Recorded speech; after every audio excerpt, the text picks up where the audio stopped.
Bapak, Ibu, Saudara-saudari, adik-adik yang sangat dikasihi oleh Tuhan Yesus, Shalom. Tema renungan kita kali ini adalah Jadilah padaku menurut kehendak-Mu. Nas yang akan kita renungkan adalah dari Lukas 1 ayat 26 sampai 38. Ayat emas kita adalah Lukas 1 ayat 38. Sesungguhnya aku ini adalah hamba Tuhan. Jadilah padaku menurut perkataanmu itu. Ayat 38 adalah perkataan Maria yang disampaikannya kepada malaikat Tuhan. Di dalam Maria berinteraksi dengan malaikat Tuhan itu. Nas kita ini menunjukkan bahwa malaikat Tuhan itu adalah malaikat Gabriel. Mari kita renungkan lebih jauh perkataan Maria ini yang adalah ibu dari Tuhan Yesus. Pada saat Maria berkata, hamba Tuhan, secara tersirat dan tersurat dari konteks Alkitab, kita mengetahui bahwa Maria adalah orang yang beriman kepada Tuhan. Maria adalah orang yang percaya kepada Tuhan. Dari konteks Alkitab, kita juga mengetahui bahwa Maria memiliki hubungan pribadi dengan Tuhan. Pembicaraan pribadi antara Maria dengan Tuhan melalui malaikat Gabriel ini menunjukkan hubungan pribadi Maria dengan Tuhan itu. Pembicaraan ini, dinas ini adalah salah satu bentuk dari hubungan pribadi yang baik antara Maria dengan Tuhan. Dari konteks Alkitab pula kita mengetahui bahwa seseorang yang beriman kepada Tuhan, yang memiliki hubungan pribadi yang baik dengan Tuhan, orang itu pasti dipenuhi oleh Roh Kudus Tuhan.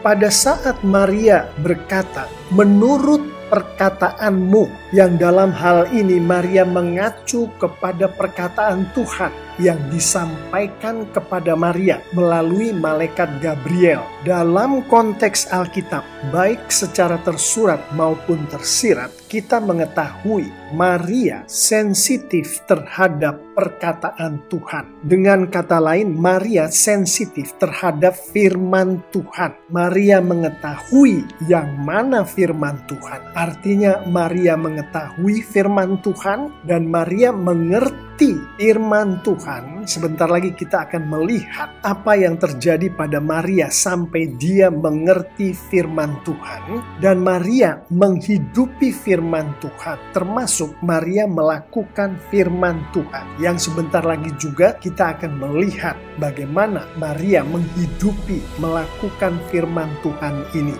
Dari konteks Alkitab pula kita mengetahui bahwa pada saat Tuhan berkata, pada saat Tuhan berfirman, maka di dalam firman Tuhan ini, melalui firman Tuhan ini, Roh Kudus bekerja. Pada saat Maria berkata, jadilah padaku perkataanmu. Dengan kata lain, pada saat Maria berkata kepada Tuhan, jadilah padaku firman-Mu, dalam konteks Alkitab secara tersirat maupun tersurat, termasuk dalam nas ini, kita mengetahui bahwa Roh Kudus berbuah di dalam diri Maria. Buah Roh Kudus itu termasuk Maria mengerti akan rencana Tuhan, termasuk Maria kemudian menyerahkan dirinya sepenuhnya kepada Tuhan. Kita juga akan melihat ini di dalam renungan kita. Untuk memperdalam renungan kita akan ayat 38 ini, mari kita melihat Lukas 3 ayat 23. Ketika Yesus memulai pekerjaannya, ia berumur kira-kira 30 tahun. Dan menurut anggapan orang, ia adalah anak Yusuf, anak Eli. Perkataan anak Yusuf, anak Eli ini bukan berarti Yusuf adalah anak Eli. Sebab di Matius 1 ayat 16 kita mengetahui bahwa ayah Yusuf adalah Yakub. Ahli Alkitab mengatakan nama Eli di sini adalah sebetulnya bagian dari nama Maria, ibu Yesus. Pada masa itu, hanya nama laki-laki yang dicantumkan, sehingga nama Maria binti Eli, yang adalah nama lengkap Maria, dikatakan sebagai Eli saja, karena hanya nama si laki-laki, yaitu ayah si Maria yang dicantumkan. Artinya, Yesus adalah anak dari Maria binti Eli. Dengan kata lain, Yesus adalah anak Yusuf, adalah anak Maria binti Eli atau Eli. Dari Lukas 3 ayat 34, kita mengetahui bahwa Maria adalah keturunan Abraham, Ishak, dan Yakub. Silsilah Yesus yang ada di Lukas 3 ayat 23-38 adalah silsilah Yesus dari sisi Maria, dari sisi ibunya. Secara tersurat dan tersirat dari Lukas 3 ayat 23-38, kita mengetahui bahwa Maria adalah dari suku Yehuda. Ibrani 7 ayat 14 menyatakan ini dengan jelas. Sebab telah diketahui semua orang bahwa Tuhan kita berasal dari suku Yehuda. Di Lukas 1 ayat 32, malaikat Gabriel juga mengatakan Yesus adalah keturunan dari Daud. Apa hubungannya hal-hal ini dengan renungan kita ayat 38 tadi? Penekanan yang ingin saya berikan di Lukas 3 ayat 23-38 ini bukanlah pada siapakah ayah dari Maria, bukanlah pada siapakah Maria itu berdasarkan garis keturunannya, juga bukan siapakah Maria berdasarkan sukunya. Penekanan saya adalah dengan mengetahui bahwa Maria adalah keturunan Abraham, Ishak, dan Yakub. Maria adalah dari suku Yehuda. Maria memiliki bapa leluhur termasuk Raja Daud, menunjukkan bahwa Maria adalah bagian dari keluarga anak Tuhan. Dan di masa itu mereka yang adalah bagian dari keturunan ini, Abraham, Ishak, dan Yakub, bagian dari suku ini, suku Yehuda, sudah pasti sejak kecil diajarkan akan firman Tuhan. Pengajaran akan firman Tuhan ini membuahkan iman yang kuat kepada Tuhan, membuahkan hubungan pribadi yang baik dengan Tuhan. Itulah Maria. Dia adalah orang yang sejak kecil mendapat pengajaran firman Tuhan. Dia adalah orang yang memiliki iman yang kuat kepada Tuhan. Dia adalah orang yang memiliki hubungan pribadi yang baik dengan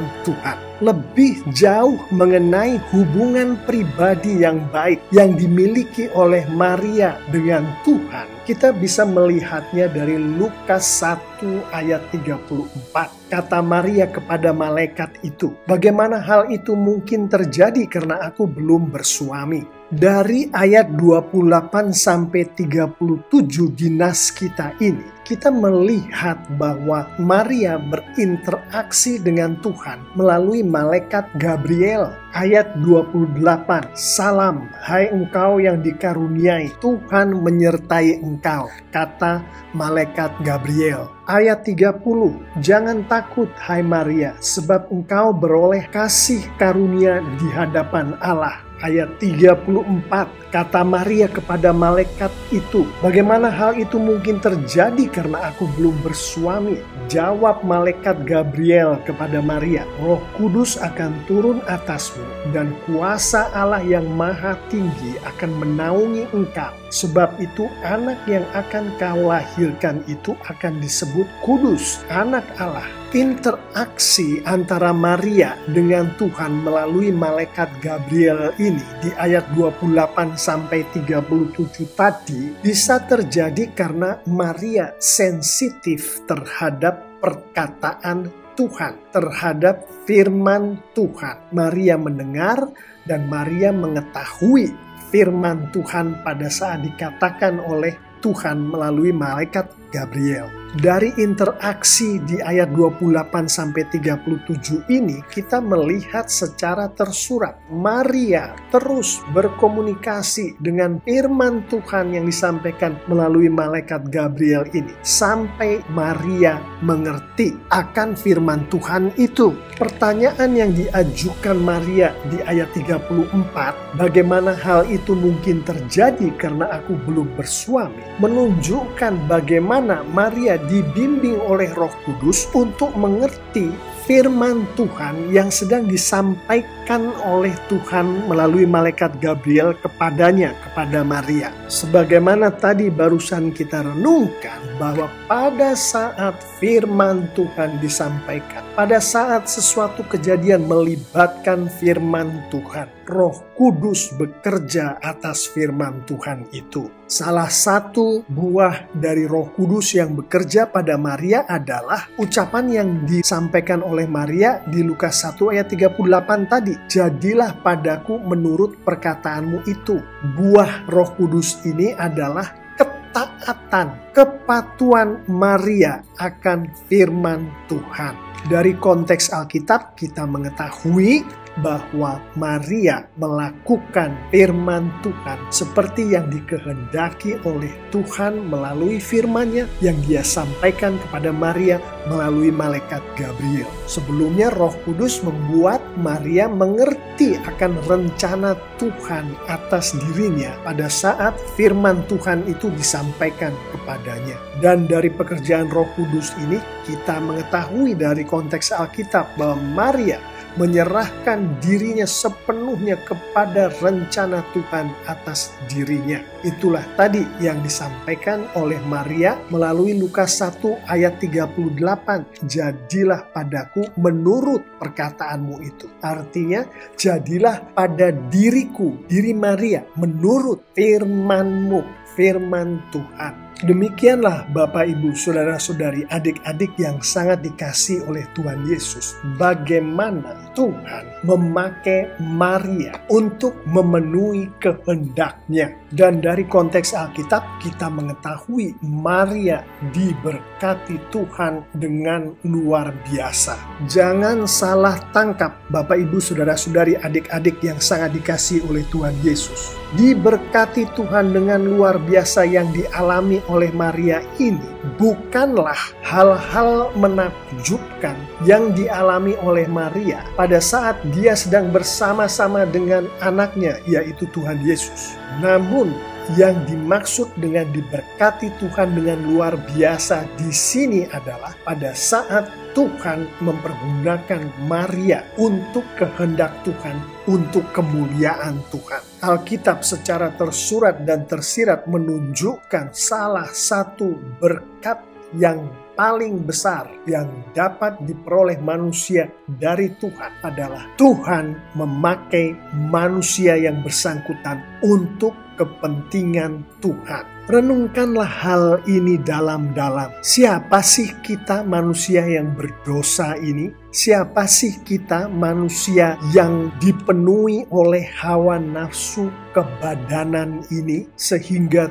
Tuhan memakai kita manusia? Jadi pada saat Tuhan memakai kita untuk kemuliaan Tuhan, untuk kehendak Tuhan, itulah Tuhan sedang memberkati kita dengan luar biasa. Mari kita tutup renungan kali ini dengan beberapa penerapan. Dari renungan kita tadi, kita mengetahui bahwa Tuhan berkehendak pada anak-anaknya. Atau sebagaimana yang dikatakan oleh Maria, pada hambanya. Hambanya ini termasuk kita semua, Bapak, Ibu, Saudara-saudari, adik-adik yang sangat dikasihi Tuhan Yesus. Pengikut-pengikut Tuhan Yesus adalah hambanya, yaitu mereka yang beriman kepada Tuhan, yaitu mereka yang memiliki hubungan pribadi dengan Tuhan atas kepenuhan oleh Roh Kudus di dalam diri orang-orang. Saya mengimani termasuk Anda dan saya. Anda beriman kepada Tuhankah? Anda memiliki hubungan pribadi dengan Tuhankah? Dari renungan kita tadi, kita juga mengetahui bahwa Tuhan berkehendak pada anak-anaknya melalui firman Tuhan. Dengan firman Tuhan, kita juga merenungkan tadi bahwa melalui atau dengan firman Tuhan ini, Roh Kudus bekerja atas anak-anak Tuhan Yesus. Atas kita, Bapak, Ibu, Saudara-saudari, adik-adik yang sangat dikasihi oleh Tuhan Yesus. Kita melihat dari renungan tadi bahwa Maria, kita semua harus mengetahui firman Tuhan, sensitif terhadap perkataan Tuhan atau firman Tuhan, mengerti firman Tuhan, menghidupi firman Tuhan. Firman Tuhan di hari-hari ini kita dapatkan dari Alkitab. Dan dari renungan tadi kita juga mengetahui melalui firman Tuhan inilah Roh Kudus bekerja atas diri anak-anak Tuhan. Dan dari situlah Roh Kudus memproduksi buah-buahnya di dalam atau dari dalam diri anak-anak Tuhan ini. Sehingga di dalam konteks kita mengerti rencana Tuhan dengan membaca firman Tuhan, mengerti firman Tuhan dan menghidupi firman Tuhan. Dan Roh Kudus juga akan berbuah dalam bentuk kita menyerahkan diri, taat sepenuhnya kepada Tuhan. Pertanyaannya adalah, Anda menghidupi firman Tuhan, Anda mengerti rencana Tuhan dan menyerahkan diri pada rencana Tuhan dalam hidup Anda? Dari konteks Alkitab, kita mengetahui bahwa Tuhan menghendaki kita semua untuk memuliakan Tuhan. Tuhan berkehendak atas kita, anak-anaknya, untuk taat kepada kehendaknya, taat pada firman Tuhan. Untuk itu, beberapa penerapan adalah sebagai berikut. Berdoalah memohon jamahan dari Roh Kudus. Mintalah Roh Kudus membuat Yesus Kristus menjadi Tuhan dan Juru Selamat pribadi Anda. Karena tanpa ini Anda tidak mungkin bisa memiliki hubungan pribadi dengan Tuhan. Tanpa hubungan pribadi dengan Tuhan, Tuhan tidak akan berkehendak atas Anda yang tidak memiliki hubungan pribadi dengan Tuhan. Penerapan selanjutnya dengan bantuan dari Roh Kudus, bacalah dan mengertilah Alkitab, firman Tuhan. Sehingga Anda tahu di dalam hubungan pribadi dengan Tuhan itu apa yang harus Anda lakukan. Hal-hal yang membuat Tuhan marah, hal-hal yang membuat Tuhan senang dan dipermuliakan. Dengan bantuan Roh Kudus pula, taatilah firman Tuhan itu, hidupilah firman Tuhan itu, sehingga Tuhan memberikan buah-buahnya kepada Anda, termasuk ketaatan pada firman Tuhan, dan penyerahan diri sepenuhnya kepada Tuhan, sebagaimana yang ditunjukkan oleh Maria di dalam renungan kita tadi. Penerapan selanjutnya adalah tetaplah dekat pada Tuhan. Bertobatlah atas kesalahan-kesalahan Anda, yaitu pada saat Anda melakukan hal-hal yang tidak sesuai dengan firman Tuhan, sehingga Anda memiliki hubungan pribadi yang selalu baik dengan Tuhan. Poin pertama tadi,